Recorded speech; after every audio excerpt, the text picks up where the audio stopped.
नमस्कार। ये उमेश शर्मा।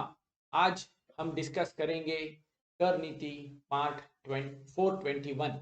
ये एक बहुत इंपॉर्टेंट टॉपिक है जिसके ऊपर हम डिस्कस करने वाले हैं और वो टॉपिक का नाम है when recovery will be initiated on difference between GSTR 1 and 3B। तो दोस्तों, ये बहुत इंपॉर्टेंट टॉपिक हो गया है 1 जनवरी 2022 से आगे, क्योंकि जीएसटीआर 1 हम फाइल करेंगे तो उसके हिसाब से आउटवर्ड टैक्स लायबिलिटी आएगी। और अगर हम 3B फाइल नहीं करते हैं या कुछ अमाउंट में डिफरेंसेस आती है तो क्या ऑफिसर हमारे से रिकवरी प्रोसीडिंग इनिशिएट कर सकता है?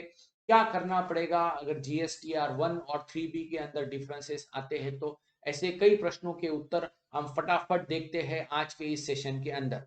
तो शुरू करते हैं। सबसे पहला सवाल कि ये जो बहुत ज्यादा हो हल्ला हो रहा है कि सेल्फ असेस टैक्स जो सेक्शन 7512 के अमेंडमेंट के थ्रू 1 जनवरी 2022 से आया है कि जीएसटीआर 1 में अगर मैं अमाउंट बता देता हूं तो वो सेल्फ असेस टैक्स के अंदर आ जाएगा और उसकी रिकवरी के लिए एससीएन दिए बगैर मुझसे वो अमाउंट रिकवर होगी क्या? ये सवाल है करदाताओं का। तो इसके ऊपर एक बहुत इंपॉर्टेंट डिस्कशन ऐसा है कि जो एक नया प्रोविजन आया है जिसके वजह से टैक्स पेबल जो हम आउटवर्ड सप्लाईज में बताएंगे जीएसटीआर 1 में, वो हमने अगर 3B के थ्रू पे नहीं किया या पार्टली या शॉर्टली पे किया तो वो सेल्फ असेस टैक्स माना जाएगा और वो लाइबिलिटी हमने एडमिटेड की है। इसके वजह से वो रिकवरी प्रोसीडिंग्स के लिए इनिशिएट होगी।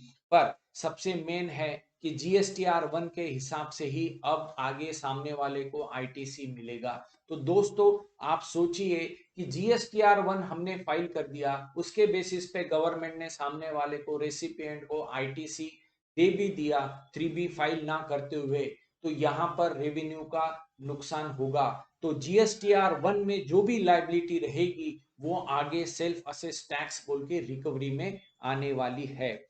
और आगे दूसरा सवाल ये आता है कि क्या ध्यान में रखना चाहिए ऑफिसर ने अगर रिकवरी प्रोसीडिंग इनिशिएट करना है, किसी पार्टी ने जीएसटीआर 1 फाइल कर दिया है और 3B फाइल नहीं किया या डिफरेंस आ रहा है या उसमें कुछ इशू है। तो हाल ही के अंदर एक क्लैरिफिकेशन इशू हुआ है जीएसटी डिपार्टमेंट की तरफ से सीबीआईसी ने। वहां पर उन्होंने ये कहा है कि ऑफिसर डायरेक्टली एससीएन देने के पहले एक कम्युनिकेशन दे कि टैक्स पेयर को कि जीएसटीआर 1 में आपका एक्स अमाउंट है और आपने 3B में वाई अमाउंट बताया है या 3B नहीं फाइल किया है, तो ये टैक्स क्यों ना रिकवर किया जाए। तो इसके अंदर हम जवाब दे सकते हैं कि टाइपिंग मिस्टेक हो गई थी जीएसटीआर 1 के अंदर, कि जो सब्सिक्वेंट जीएसटीआर नेक्स्ट मंथ में हमने इसको ठीक कर दी है। क्योंकि अगर मैं जीएसटीआर 1 मान लो फरवरी के अंदर कोई अमाउंट बताता हूं और उसमें कोई करेक्शन करना है तो मैं मार्च के जीएसटीआर 1 में करता हूं, तो आगे ही मुझे अमेंडमेंट करने का चांस दिया है।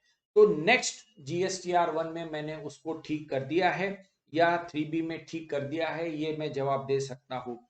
और कुछ हो सकता है कि जीएसटीआर 1 में ऐसी केस हुई होगी कि रजिस्टर्ड बंदा है पर उसको B2B बताने के बजाय B2C में डाल दिया होगा। तो ये जो रिपोर्टिंग करेक्ट करना है वो हमने 3B तो बराबर फाइल किया है, तो ये मिसमैच आया है जीएसटीआर 1 में, जो नेक्स्ट केसेस के अंदर हमने इसको ठीक किया है। ये भी हम जवाब में लिख के दे सकते हैं। और भी कुछ करेक्शंस होंगे तो एक अपॉर्चुनिटी मिलनी चाहिए कि जीएसटीआर 1 और 3B में क्या डिफरेंसेस है ये बताने के लिए। डायरेक्ट एससीएन इशू करके ये पैसा वसूल नहीं होना चाहिए, ऐसा क्लैरिफिकेशन हाल ही के अंदर इशू हुआ है। अब दूसरा सवाल ये आता है, क्या ये रिकवरी जो है ये डायरेक्ट हो सकती है without issue of show cause notice अगर जीएसटीआर 1 कोई फाइल कर देता है? तो इसके ऊपर एक बहुत इंपॉर्टेंट डिस्कशन है कि ऑफिसर ओवरराइड कर सकता है क्या सेक्शन को, क्योंकि जीएसटी के अंदर एक्ट में ये दिया है कि आप नेक्स्ट सितंबर तक इसको रेक्टिफाई कर सकते हो। रिवाइज रिटर्न फाइल नहीं होते हैं तो नेक्स्ट महीने के रिटर्न्स में भी करेक्शंस किए जाते हैं, या अप्रैल से मार्च का नेक्स्ट सितंबर में भी उसका रेक्टिफिकेशन हो सकता है।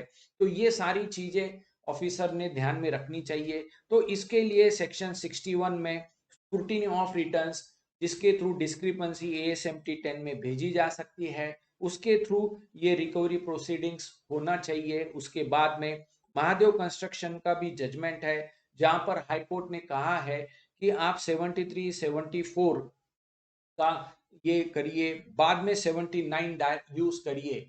तो एक चांस देना चाहिए GSTR 1 और 3B के डिफरेंसेस के अंदर, ऐसा हमको लगता है, डायरेक्ट रिकवरी करने के बजाय। अब हमें एक बहुत बड़ा सवाल सामने आता है कि 1 जनवरी 2022 से GSTR 1 के हिसाब से ही सारा काम चलेगा, बट अगर उसमें कोई गलती होती है GSTR 1 फाइलिंग के अंदर, उसकी अमेंडमेंट अगर हमको करना है तो हमारे पास में क्या चांस है। तो ये एक जो सवाल है, इसके अगेंस्ट CBIC ने 26 नवंबर 2021 को एक क्लैरिफिकेशन इशू किया है, एक अपडेट इशू किया है, जो आप इस वेबसाइट के ऊपर gst.gov.in न्यूज एंड अपडेट्स पे जाके उसमें GSTR 1 एडवाइजरी आप खोल सकते हो, डाउनलोड कर सकते हो। वो ऐसा दिखेगा। इसके अंदर GSTR 1 के अंदर क्या क्या इंप्रूवमेंट्स किए गए हैं, इसका हमने यहाँ पर देखा है। तो यहाँ पर दिया है कि ऐसा डैशबोर्ड रहेगा। नया GSTR 1 1 जनवरी 2022 से जो दिख रहा है, उसके अंदर आप ये डैशबोर्ड के अंदर जाके जो भी अमेंड्स करने हैं, रिकॉर्ड्स को ऐड करना है, वो आप यहाँ पर ऐड कर सकते हो।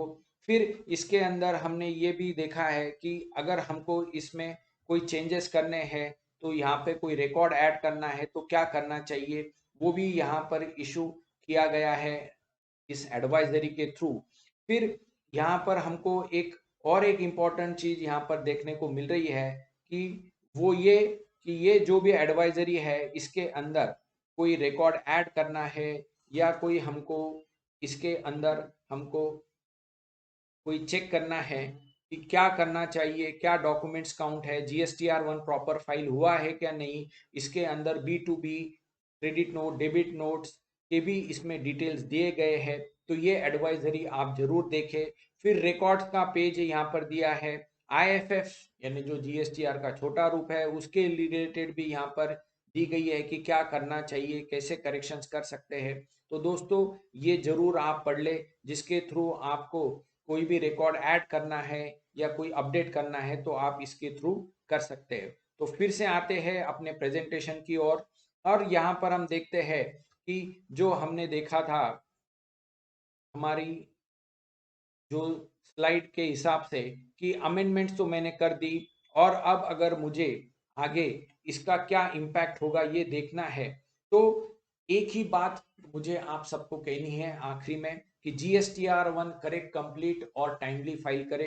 11 तारीख को हर बार फाइल करे, क्योंकि ये जो भी डिफरेंसेस आएंगे GSTR 1 और 3B में, इसको आपको जस्टिफाई करना है। अगर ये जस्टिफाई नहीं हुए तो रिकवरी प्रोसीडिंग 79 में आ जाएंगे, और ये टैक्स पेयर्स को आगे बहुत दिक्कत होने वाली है। तो देखते रहिए कर नीति, क्योंकि आज हमने बहुत इंपॉर्टेंट टॉपिक पे डिस्कस किया, वो है GSTR 1 और 3B के डिफरेंसेस के ऊपर। तो और भी आगे इंपॉर्टेंट पॉइंट्स और टॉपिक्स के ऊपर हम डिस्कस करेंगे। Thank you.